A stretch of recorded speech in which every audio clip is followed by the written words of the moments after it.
I believe firmly in that it takes a village to raise kids.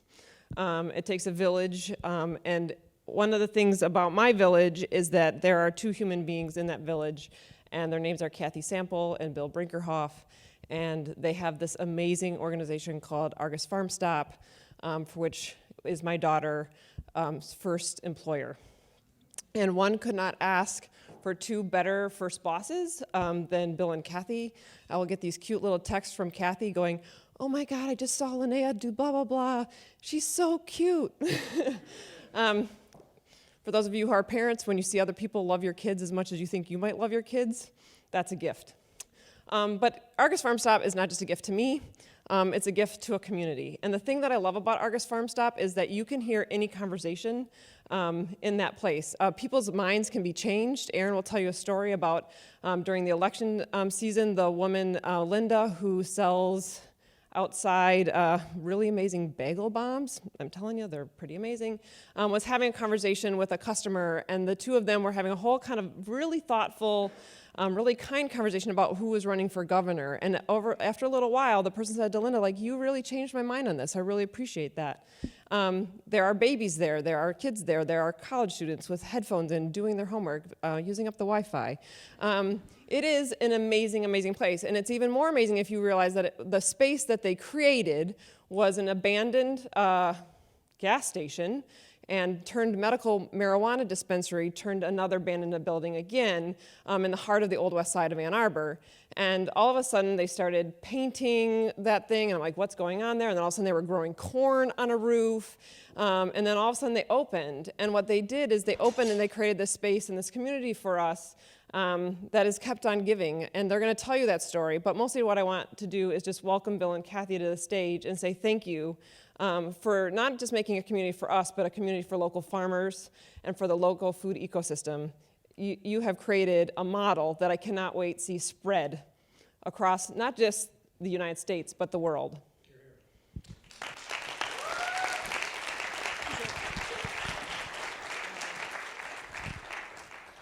Wow. I think that's the best introduction I've ever had. Yeah, so I'm Bill Brinkerhoff, and my wife Kathy Sample and I formed Argus Farm Stop just about 5 years ago. I'd really, I guess Ann's kind words are fantastic, but I'll kind of mirror them back at her because, when you have a person who's an expert in innovation and she teaches innovation and she encourages what you're doing and tells you what a great job you're doing, it gives you a lot of energy to keep going. And we've been fueled with that energy since we started. So Argus Farm Stop is, the innovation is on the business model and trying to make it easier to sell local food and buy local food. And we'll get into the details of that. Kind of our organization of our slides and our talk is, first of all, talk about the problems that our industrial food system has created and that we're facing. We'll get into kind of what we're trying to do at Argus and then some of the impact that we think we've had. And it's a little bit kind of awesome to be presenting here as well. We've looked at the prior year keynote speakers, and it's been a pretty prestigious group of people with big footsteps. So, bear with us as we tell our story. Before we get into the details of that, I'll just tell one story from my childhood, which was as we were growing up on Christmas morning, our dad would put oranges in our Christmas stockings, and we could never really figure out why we got oranges in our Christmas stockings. Until we started, working with the food system and talking about why that was. And my father, growing up in the 20s and the 30s, that they carried on a family tradition, and they also put oranges in their Christmas stockings back then. And it was a big deal in upstate New York to get an orange in the middle of winter. And I think what we've seen is innovation taking place and impacting the food system. And I think maybe what we've seen there is that has gone too far, and we're starting to see the impact of that pendulum swinging too far, to the point that on average food travels 1,500 miles from farm to table, and to the point that local ability to create food and grow food has been really impacted. And so that's what we'll talk about, but let's take a look at some of the data. So in our county, 93% of the farms that produce food have disappeared since 1950, and And this is data from the USDA's agricultural census, which they do every 5 years. And it really tracks the intimate details of what's grown in a farm, how it's sold. And these statistics, or this statistic, is similar across the state of Michigan, and it's similar across the country. What we know when you look back in 1950 is that farming used to be more local, and food used to be more local from those farms. And the farms themselves grew a lot more things. Instead of just corn and soybeans and what you see now coming from farms, they grew produce and fruit, and they also had chickens and cows, and probably grew hay for their cows as well. And in the transition to this kind of corn and soybean kind of growing, farming, instead of growing food for people, has turned into the first step of a more industrial process, because most of the corn and soybeans is not consumed by humans. It's transformed into other products, and it's not necessarily food. Another impact that we learned about in this ag census is the aging of farmers, and that the average age of farmers in Michigan is 58, and it's the same across the country. And what it means is that half the farmers are older than 58. And the impact for us as a community is that in the next 5 years, across the country, over 100 million acres is going to be in transition from those farms, and there's nobody really standing there to take it over. The next generation, their kids have left the farm, and there's not a big line of young farmers lining up. And so our food system is going to face some pretty monumental risks over the next decade. And a final note is, for those young farmers that do decide to try to go into farming, there's a tremendously high failure rate. So within the first 5 years, in spite of having all the passion and the desire to grow food for people, half these farmers will not make it, past the 5th year. So I had the job. I still have the job of kind of telling you the bad news. It's going to get better as we go through the presentation. But the industrial food system definitely has had some impact on our abilities to create local food. So why is this? So this slide across the top shows the distribution of food and the long track that 1,500-mile journey takes from a farm over to a consumer. And as a result of this long chain, the actual farmers who plant these seeds and grow the food get less than 15 cents of the retail sales dollar, and 85 cents goes to all the middlemen and the distributors and the aggregators. With those kinds of margins, the only farms that really make it are the larger farms. They tend to be farther away, and they tend to be pressured into using non-ideal labor practices and non-ideal growing practices. It's also a supply chain that's at great risk to supply chain interruption. So if something happens to the price of oil, how we're used to getting all this food, like a head of lettuce from California, can be disrupted. If there's an impact of climate change, that's Yuma, Arizona on the bottom left, where they're growing lettuce, which happened to be actually ground zero for the E. coli outbreak as well for lettuce. It's not going to be a place, I'm pretty sure, that they're growing lettuce 50 years from now. And if we've lost our ability to grow food locally, and that's what you're relying on, you're going to be in trouble. And another note, I guess on the bottom right side is Melvin Parson. He's a farmer in Ypsilanti that has a farm focused on growing amazing food, but with a social benefit in that he focuses on formerly incarcerated people and trying to give them a pathway back to economic, which is a great theme that we've seen here from a couple of the teams, but a great pathway back to economic prosperity. And, if he's trying to sell food now, the real, opportunities are through farmers markets, which are great, but they're not every day, which we'll get into, some of the challenges that they face. And if they try to go conventional, like to bigger stores, they get the 15 cents on the dollar. And I guess the last couple things I'll mention just about the current food system are that this system also engenders tremendous waste. So the USDA estimates as food travels from the left to the right across that pathway, 30% is lost, and most people estimate that it's closer to 50%. And then I think personally, it's also had an impact on the kinds of food that we're able to eat and enjoy. And the food that's selected for this kind of system is really selected not for their taste or their nutrition, but more so Is it durable? Can it make the journey across the country? So you get tomatoes that don't really taste, they taste terrible.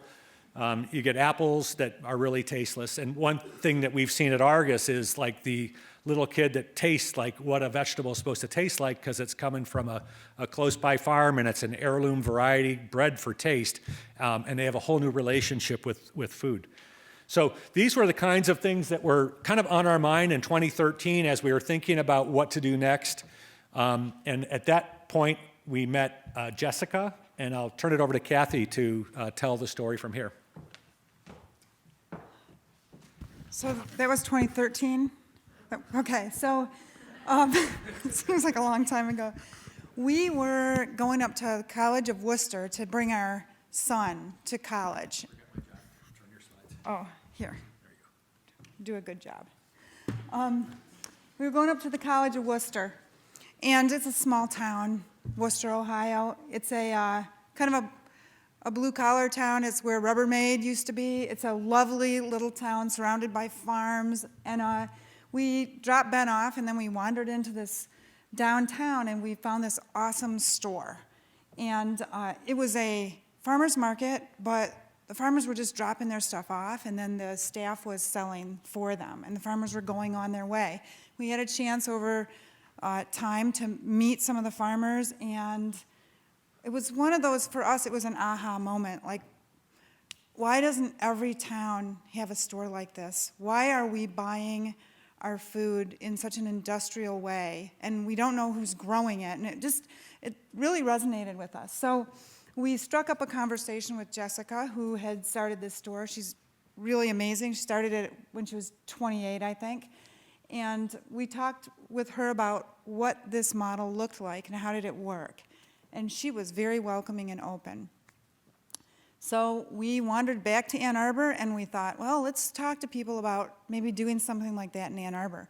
We had, I think we counted a total of over 200 conversations with people. And so when you guys who are having these projects are talking to your target market, never stop talking to people. It's really important. We had focus groups with farmers.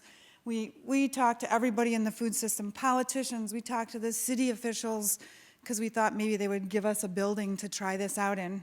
That didn't really work out. It's Ann Arbor. So we were told, you guys should just do it. Let's try it. And so we said, okay, we're going to do it. So first thing we did is we embarked on this venture to start a farm stop. We call it a farm stop because it's not a farm stand. It's not a traditional farmer's market because we're open every day all year. And what we have found with our mission to grow the local food economy is that if you give farmers a place to sell their product at a price that they can afford to sell it for and make money, they will grow far more than you ever thought they could grow. So here we are in Michigan, and our produce deck is beautiful any time of the year because we have hoop houses and we have technology. So that's what we did.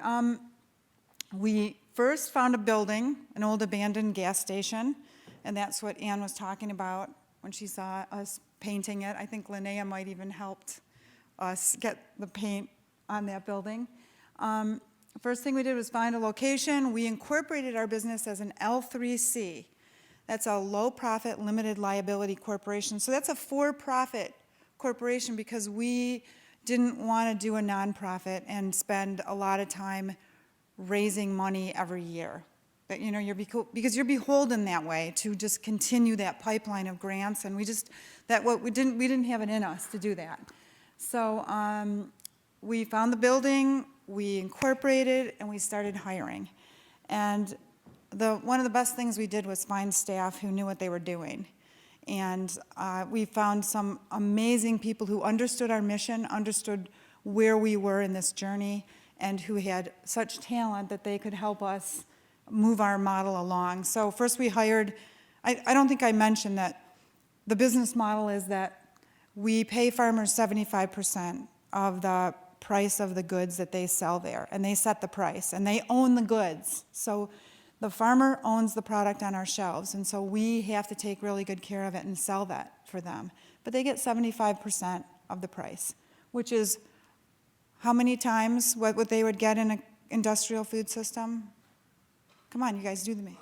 5 times, right. So it's really turning that whole model on its head.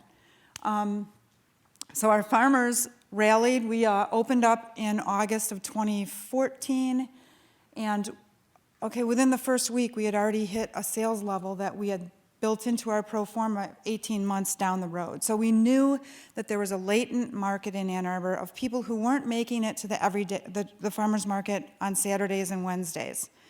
And that was kind of our premise, that there were enough people who cared about where their food was grown. So that first week, we realized that, okay, this might work. We might not have to sublet the building in a year. We felt really good about that. We opened another location about 1.5 miles from that first location in 2017, And now this is a statistic we're really proud of. We've paid out over $5 million to local farms. This is $5 million that they would not have earned had these stores not been there, because they would have been at the regular 1-day-a-week farmers market. So we are over and above the farmers market. We work with the farmers market because we love it. We think that the sense of community and the sense of relationship with the farms is really important to build at all levels. This is Hannah Rose Weber in her hoop house. She's probably, 28 years old. She's from up north. She wanted to be a farmer. She started farming out off Pontiac Trail at an incubator farm where she was able to get a piece of land and a hoop house under an incubator situation and learn how to farm. And she just knocked it out of the ballpark. She's got a CSA where she sells salad shares and greens, and they are fantastic. And she's got a loyal following, and she sells a lot at our store. So the benefit to how we do it is that every 2 weeks, she gets a check or a direct deposit, and she gets a report for everything that she sold, and it's quantified, and she can track, like, what's selling, what's not selling, and she can take that report at the end of the year to the bank and say, this is how much money I'm making. I would like a loan to buy some land, please, and that's the stage that she's at now. So we feel like that's a big advantage at this point for a young farmer who's starting out. We started out, when we opened the doors, we had 40 farmers because, it's a new concept, and I'm not sure they understood what we were trying to do.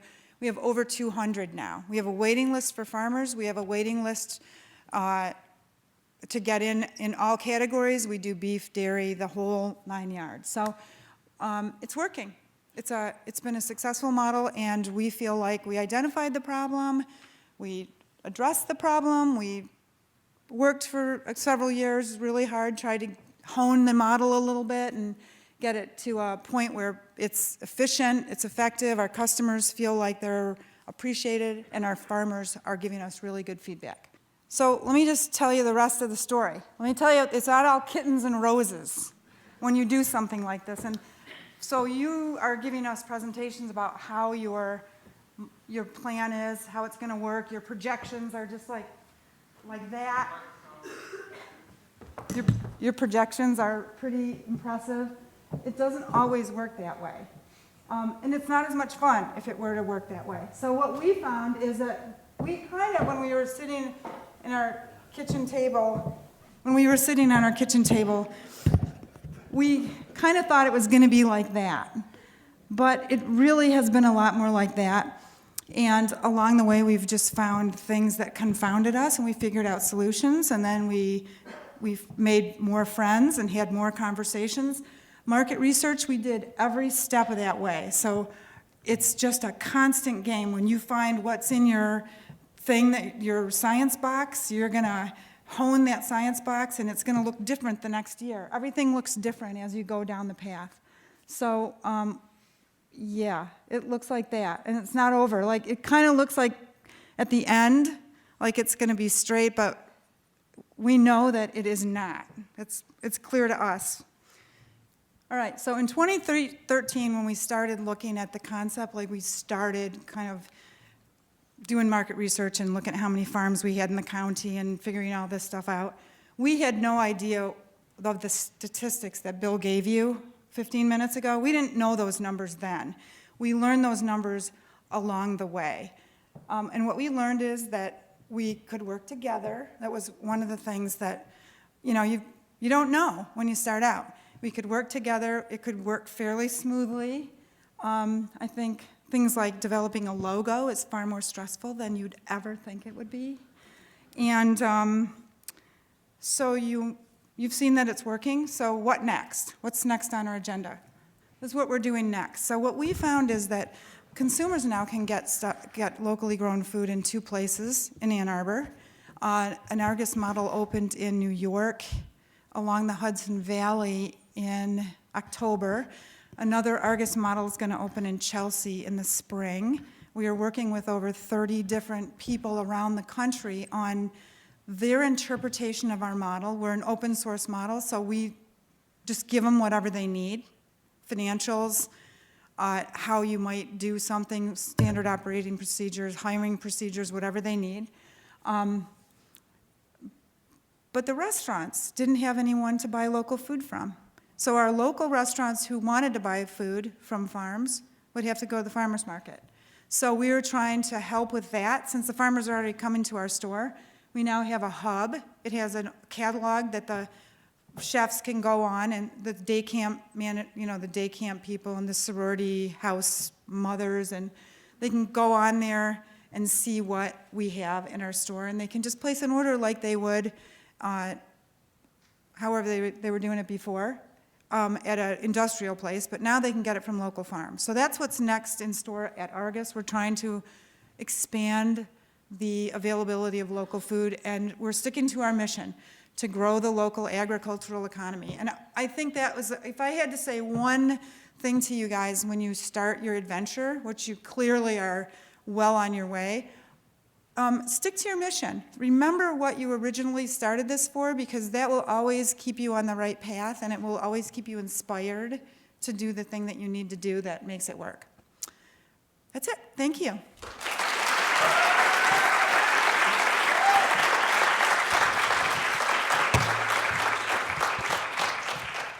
Oh, do we have to do questions? Edward, I know you're going to ask a question. Question. How did you decide? No, he wants one. How did you decide on 75%, 25%? Well, I'll let Bill answer that question. Oh, No. Remember, you're between. The us and the cocktail hour and the check. We do it as a break even. So we're a break even organization. We make enough money to cover all our costs. We look backward every year and see how much can we pay out to the farms and still break even. So it started at 80. As we loaded more costs in, it was more accurate. We are at 75. At some point, we might go back to 80. and what about with the hub? How do you think that'll go? The hub is going to be at the same kind of a deal in terms of, It seems to me it's less labor intensive. yeah, this is good. Yeah. Here we go.